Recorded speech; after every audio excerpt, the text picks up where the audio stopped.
40 cancer होण्याची 5 प्रमुख कारणे. दिवसभरात करता या चुका दुर्लक्ष करणं पडू शकतं महागात. सध्याच्या धावपळीच्या आणि बिझी लाईफस्टाईलमुळे अनेक आजार लहान वयातच डोके वर काढतात आणि त्यात कॅन्सरसारखे गंभीर आजारही आता केवळ वृद्धांपुरता मर्यादित राहिलेला नाही. विशेषतः वयाच्या 40ती कॅन्सर होण्याचे प्रमाण वाढताना दिसत आहे. ही बाब चिंतेची आहे. बदलत्या लाईफस्टाईलमुळे चुकीच्या सवयी, वाढता स्ट्रेस, आहारातील पोषणाची कमतरता आणि पर्यावरणातील घटक याचा आरोग्यावर थेट परिणाम होत आहे. अनेकदा सुरुवातीची लक्षणं दुर्लक्षित केल्यामुळे कॅन्सर उशिरा निदान होतो. त्यामुळे वेळेत सावधगिरी बाळगण्यासाठी आणि स्वतःची काळजी घेण्यासाठी 40शीत कॅन्सर होण्यामागील प्रमुख कारणे जाणून घेणे अत्यंत गरजेचे आहे. माहितीनुसार तरुणांमधील कॅन्सरच्या वाढत्या प्रमाणाबाबत अत्यंत महत्त्वाची माहिती दिली आहे. वयाच्या 40शीत कॅन्सर होण्याचे मुख्य 5 कारणे आहेत. पहिलं कारण म्हणजे बदलती लाईफस्टाईल. तासनतास एकाच जागी बसून काम करणं, जंक फूड आणि फास्ट फूड जास्त अतिप्रमाणात खाणे, आहारात साखरेचे, कोलेस्ट्रॉलचे वाढलेले प्रमाण आणि अपुरी झोप यामुळे शरीरातील नैसर्गिक कार्यक्षमता कमी होते. मद्यपान तसेच सततचा मानसिक ताण शरीराची प्रतिकारशक्ती आतून पोखरत आहे. पॅकेज आणि प्रोसेस्ड फूड, मैद्याचे पदार्थ, बेकरीचे पदार्थ, फायबरची कमतरता असलेला आहार पचन संस्थेवर ताण आणतो. गरजेपेक्षा जास्त अँटीबायोटिक्स घेतल्यामुळे पोटातील चांगल्या बॅक्टेरियांचे नुकसान होते. यामुळे शरीराची रोगप्रतिकारशक्ती कमी होते आणि पर्यायाने कॅन्सरचा धोका वाढतो. दुसरी गोष्ट म्हणजे वायू प्रदूषण. हवेतील PM2.5 सारख्या सूक्ष्म आणि अतिशय धोकादायक प्रदूषक कण आणि श्वासावाटे थेट फुफ्फुसांच्या शरीरात हे कण शिरतात, सूज निर्माण करतात, ज्यामुळे रोगप्रतिकारशक्ती कमकुवत होते.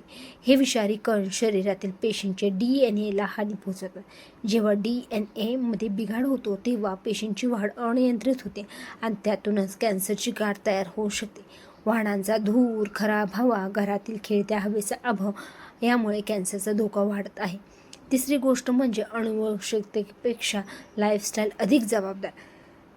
काही लोकांमध्ये कॅन्सरचा धोका ही BRCA जीन्स म्युटेशन किंवा कुटुंबातील कॅन्सरच्या इतिहासामुळे असतो. मात्र अशा प्रकारची संख्या तुलनेने खूप कमी आहे.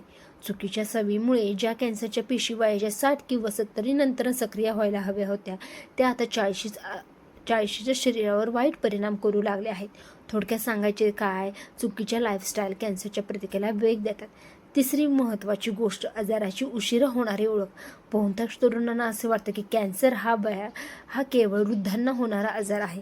आपल्याला इतक्या लवकर असा आजार होऊ शकत नाही या मानसिकतेमुळे ते शरीरातील बदलांकडे दुर्लक्ष करतात. शरीरात होणाऱ्या छोट्या गाठी, अपचन, सततचा थकवा किंवा वजनातील घट यासारख्या सुरुवातीच्या लक्षणांना तरुण पिढी कॉमन समस्या समजून घरगुती उपाय किंवा पेनकिलर्स घेऊन टाळतात. या चुकीच्या विचारसरणीमुळे जेव्हा तरुण रुग्ण डॉक्टरांकडे पोहोचतात तेव्हा अनेकदा कॅन्सर 3ऱ्या किंवा 4थ्या टप्प्यात पोहोचलेला असतो. वेळेवर निदान न होणे हेच मृत्यूदराचे मुख्य कारण ठरत आहे. आणि चौथी आणि महत्त्वाची गोष्ट 5वी लक्षणांकडे दुर्लक्ष करणे. डॉक्टरांच्या मते कॅन्सरची सुरुवातीची लक्षणे ओळखून वेळीच तपासणी करणे आवश्यक आहे. शरीरातील कोणत्याही भागात सतत वेदना होत असेल, औषधांनी आराम मिळत नसेल तर ते चिंतेचे कारण असू शकते. कोणताही व्यायाम किंवा डाएट न करता जर अचानक वजन वेगाने कमी होत असेल तर त्याकडे दुर्लक्ष करू नको. शौचा वाटे रक्त येणे, कॉलन कॅन्सरचे सुरुवातीचे हे असू शकतात. 3 आठवड्यापेक्षा जास्त काळ राहणारा खोकला आणि थुंकीतून रक्त येणे हे फुफ्फुसाच्या कॅन्सरचे संकेत असू शकतात. तसेच स्तनांमध्ये किंवा काखेत कोणत्याही प्रकारची गाठ जाणवल्यास त्वरित मॅमोग्राफी किंवा तपासणी करून घेणे. हा व्हिडिओ आवडला असेल तर लाईक, शेअर, सबस्क्राईब करा. धन्यवाद.